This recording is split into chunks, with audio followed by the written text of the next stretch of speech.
Hello, this is my submission for workshop 2. So my version of the finding a square in a matrix was I wanted to keep up the simplicity of back when it was size 2, where you only had to add together 4 pieces to get the sum. So I made use of dynamic programming to store the top left square and then the rows and columns to sort of divvy it up into 4 pieces again. And as a result, I'm able to skip over the 2 extra for loops for iterating through the size of squared. And here's how it works. I first create 3 arrays of width and length matching the input, and one will hold the top left corner, one will be the row, and one will be the column. And when we first iterate through the function, it'll initialize these so it has the same values as the input matrix. And then from size 2 onward, we will be able to add the previous square we found and then look to the right for the row and look to the right for the column and look down for the row. And then we just have the last piece. And this is how it would look if you drew it out on paper. So at size 1, you would just look at the spot. And then size 2, it's not too bad. After that, what you find here becomes the top left square, and you can add it together to 10. And then we also do 2 plus 4, so the column is 6, and then 3 plus 4 equals 7, so the row is 7. So at size 3, we have a 2 by 2 square, and then a 2 by 1, and then a 1 by 2, and then a 1 by 1. So the overall size will be 3, but we only have to add 4 pieces together rather than iterate through it each time.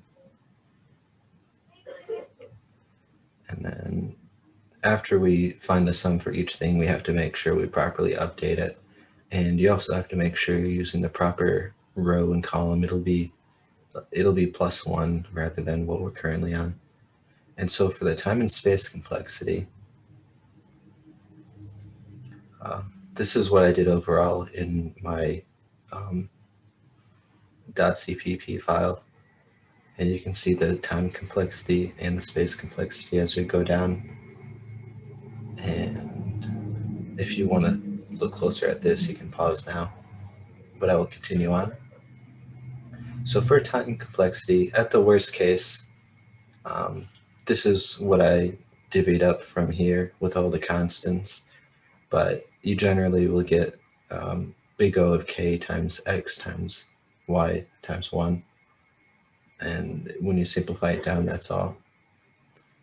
And then another interesting thing to note, since k will equal x or y, whichever one is the smallest, you could also write the worst case scenario as x squared times y or x times y squared, depending on what it is set equal to in the algorithm.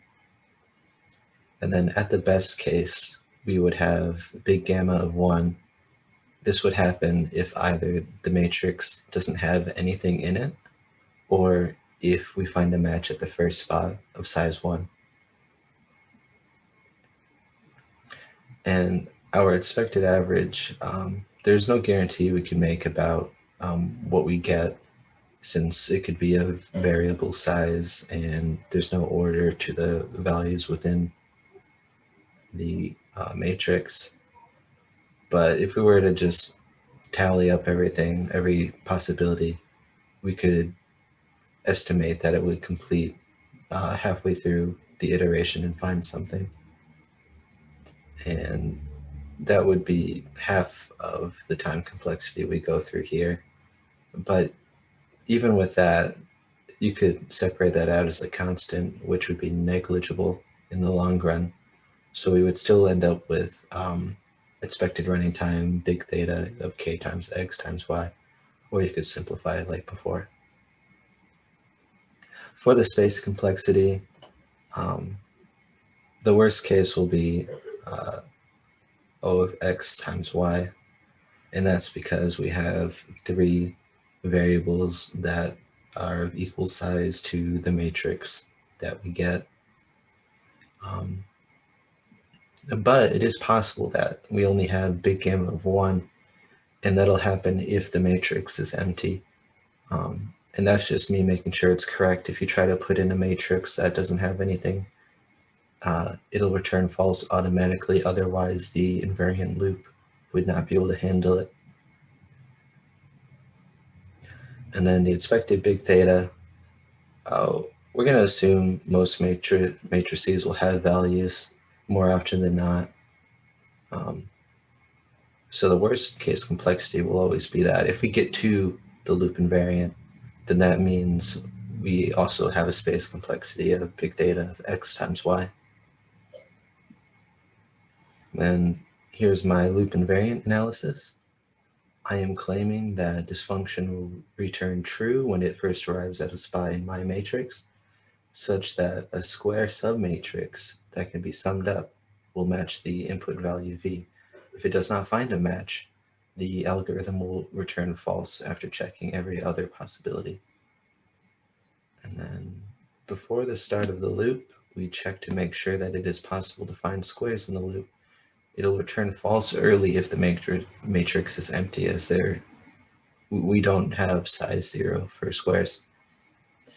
If it is not empty, then we will set up the bounds of the loop so that it can look through every possible square until it finds one. And then at the initialization stage, the function will only be able to return false because no squares have been looked at yet. So say it's empty, it would return false. If we somehow skip the invariant loop, it will still return false outside of that. And then for the maintenance, because the loop only terminates early if the match is found, we can assume that at the nth iteration, we won't have missed any squares before that are smaller in size or closer to the top left of the matrix. And there are more squares left to check. And then at n+1, we would sum up the current square at the current size and spot in the matrix. If the sum is equal to the input v, we terminate the loop, returning true. Otherwise, the loop will continue until the rest of the possible squares are checked. And I will go into more detail with the changes I made to the code. So in the first iteration of the loop, we will initialize the rows, columns, and previous sums array so that it can be used to add up the square of the next size. And then in the next iteration, it would be the second iteration, we will have some size and then some spot. We will be able to recall previous sums at that spot, as well as the adjacent rows and columns needed ahead of it. And this will work because we start at a small size and iterate through the list completely before we move up to a size. So we ensure that we properly have the smaller sums and the rows and columns that I used. And then here's the code where after we find the sum, we will update these arrays. So previous sums will equal the new sum, and we will add the bottom right spot to the rows and columns so that, let's say you had a square of size 2. These would initially be just one spot, but we add the bottom right corner, so now it's a 2 by 1 or 1 by 2. And then the previous sum will now be a 2 by 2 sum. And then in the termination, upon exiting the loop, there is no more squares left, and we have found no sums equal to v. It will return false automatically, and this is true because at this point we will have exhausted all possibilities. If the loop does terminate itself, it'll end early within the loop, returning true, and that happens only when sum equals v. And this is all I got. It feels very simple. I came up with the idea right away. The biggest difficulty was setting up the rows and columns because you need to update the ones ahead of the spot you're at, and you need to call the ones ahead of the spot you're at. So when I was working on developing the code, I ended up using the wrong spot for that. and I couldn't figure it out until I took a pen and paper and rewrote it again and again. And if there's any issue with this, please let me know. And if you guys beat me, um, good job. I'm excited to see what else could be done. Thank you.